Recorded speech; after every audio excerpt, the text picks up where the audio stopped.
dear students, today I will teach you 9th history chapter Nazism and the rise of Hitler. Previous video में मैं the birth of Weimar Republic के बारे में बताई थी और उसमें किस प्रकार वाइमर रिपब्लिक का बर्थ होता है और वहाँ पे जो रिवोल्यूशनरीज थे एक डेमोक्रेटिक कॉन्स्टिट्यूशन का फॉर्मेशन करते हैं और उस डेमोक्रेटिक कॉन्स्टिट्यूशन जो डिपेंडेंट था वो एक कॉन्स्टिट्यूशनल फेडरल कॉन्स्टिट्यूशनल सिस्टम के पे आधारित था। इस कॉन्स्टिट्यूशन को वहाँ के जितने भी पीपल थे, जर्मन पीपल, इसको एक्सेप्ट नहीं करते, उल्टे इनका अपोज करते हैं। क्यों अपोज करते हैं? तो वाइमर रिपब्लिक के अपोजिशन का मेन काउज था उन लोगों के लिए कि अगर वाइमर रिपब्लिक नहीं रहती तो जर्मनी को जो वर्साई ट्रीटी पे जो बलपूर्वक साइन करवाया गया वो नहीं होता और शायद जर्मनी की जो गौरव को एलाइज पावर जो मिट्टी में मिला दिए थे, नेस्त नाबूद कर दिए थे, उससे बच जाते।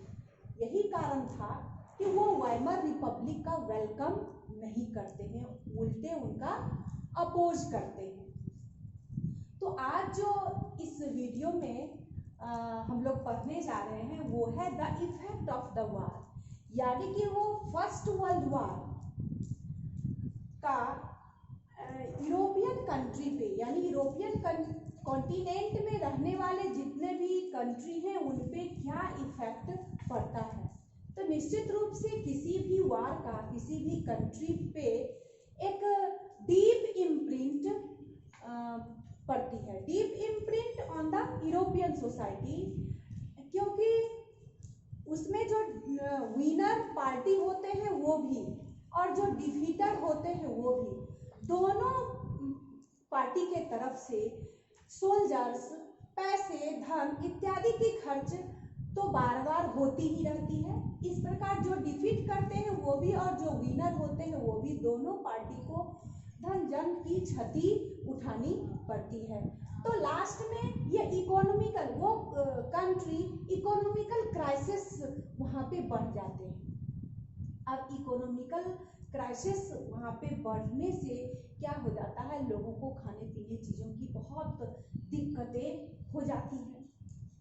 तो अब यहाँ पे इस यूरोपियन सोसाइटी में जो वाइमर रिपब्लिक के सपोर्टर्स थे, जो वाइमर रिपब्लिक को जन्म दिए थे, यानी कि the supporters of Weimar republics mainly socialist, Catholics and Democrats. इसमें तीन तरह के पीपुल पार्टिसिपेंट्स थे, first socialist, second Catholics and third Democrats. और ये तीनों प्रकार के पीपुल जो थे, सोशलिस्ट, कैथोलिक्स एंड डेमोक्रेट्स, को ही नवंबर क्रिमिनल्स कहा जाता है। These are November criminals.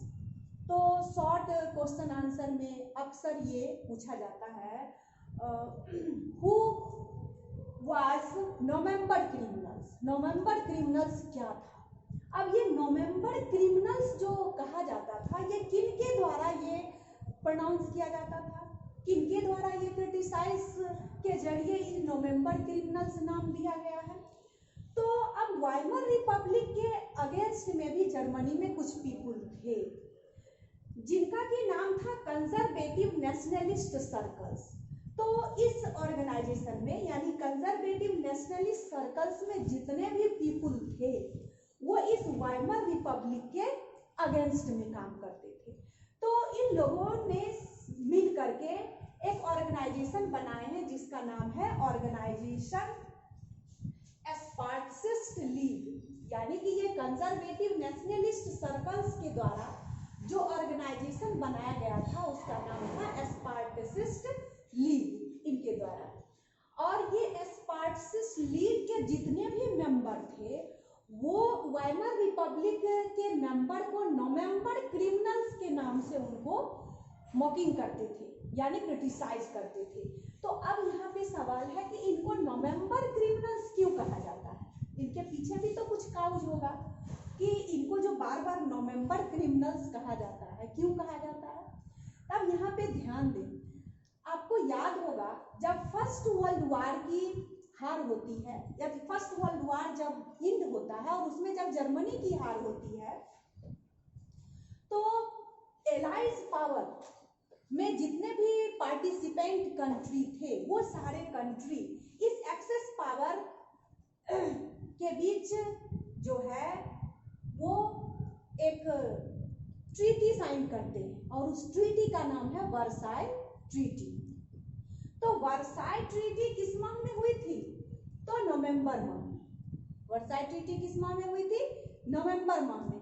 और इसीलिए इन लोगों का नाम है नवंबर क्रिमिनल्स। तो अब वो कंजर्वेटिव नेशनलिस्ट सर्कल्स के द्वारा इनका नाम पड़ता है नवंबर क्रिमिनल्स। अब ये सोशलिस्ट, कैथोलिक्स एंड डेमोक्रेट्स जो इसमें पीपल पार्टिसिपेंट्स हैं, ये अपने कंट्री को किस रूल में रन करना चाह रही है? तो डेमोक्रेसी सिस्टम पे, जर्मनी को एक डेमोक्रेसी सिस्टम पे रन करना चाह रहे हैं। और इनके जो अगेंस्ट में जो पार्टी थी स्पार्टिस्ट लीग, ये बार बार इनके अगेंस्ट में अपराइजिंग को करते रहते थे, यानी इनके अगेंस्ट में बार बार कुछ ना कुछ अपराइजिंग दिनों दिन होता ही रहता था।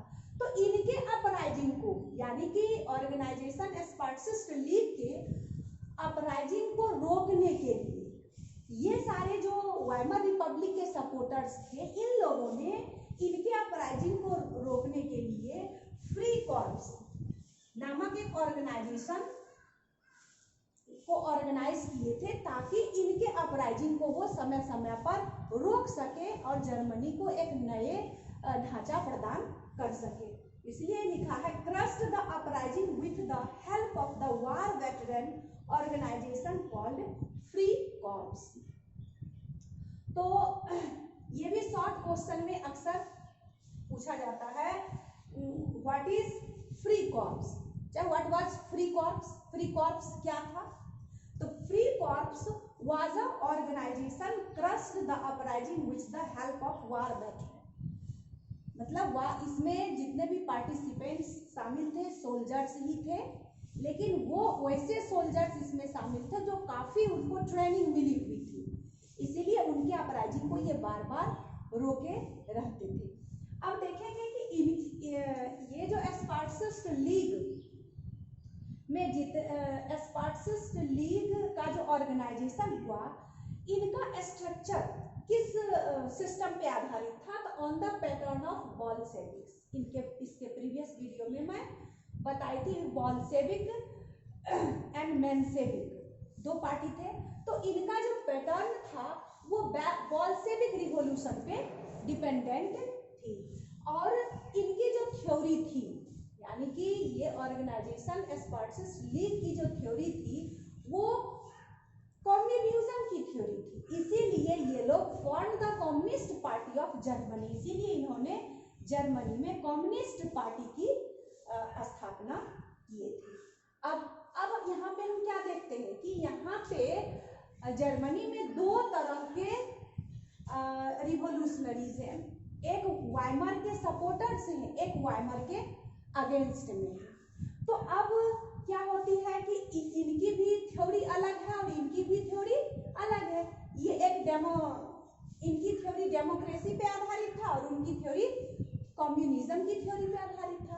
तो क्या होता है, दोनों की जो आइडिया है वो अलग अलग है, तो ये दोनों पार्टी कभी भी आपस में मिल नहीं सकती है। और इसी बीच में क्या होता है, हिटलर का राइज होता है। हालांकि हिटलर की जो थ्योरी थी वो जर्मनी के लिए बहुत हद तक अच्छी नहीं थी।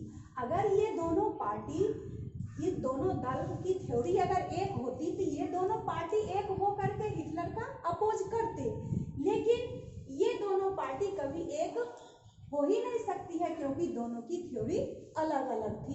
इसीलिए यहाँ पे हिटलर का राइज हो जाता है और हिटलर का जो लास्ट में डिक्टेटरशिप जो वो अपना लेते हैं वो वहाँ से ठीक ढंग से चल भी जाता है। अब इसके बाद हम देखेंगे कि इफेक्ट में ग्लोरिफिकेशन ऑफ सोल्जर, यानी कि after the first world war the soldier came to be placed above the civilians all over Europe, politicians and the media glorified the life of soldier, यानी कि सोल्जर के life के बारे में जब first world war के बाद उनको लगा कि अगर सोल्जर ठीक ढंगों से अगर उनको सैलरी नहीं दी जाए, उनका रख रखाव ठीक से नहीं हो, तो क्या होगा कि हम किसी भी कंट्री को पावरफुल नहीं बना सकते हैं। इसीलिए इसके बाद से, यानी कि इस वार के बाद से सोल्जर पे काफ़ी ध्यान दिया जाने लगा, क्योंकि इस युद्ध में फर्स्ट वर्ल्ड वॉर में सोल्जर का जो लाइफ था वो बहुत ही मिजरेबल हो चुका था। तो इसीलिए मीडिया वाले भी हैं, पॉलिटिशियंस भी हैं, तो उसमें ढेर सारे सिविलियंस भी हैं, सारे लोग इनको सोल्जर को ग्लोरीफाई करते हैं कि नहीं, इनकी स्थिति ठीक ठाक होनी चाहिए। तो अब हम नेक्स्ट वीडियो में इसके बारे में, जैसे political radicalism and economical crisis के बारे में बताऊंगी। धन्यवाद।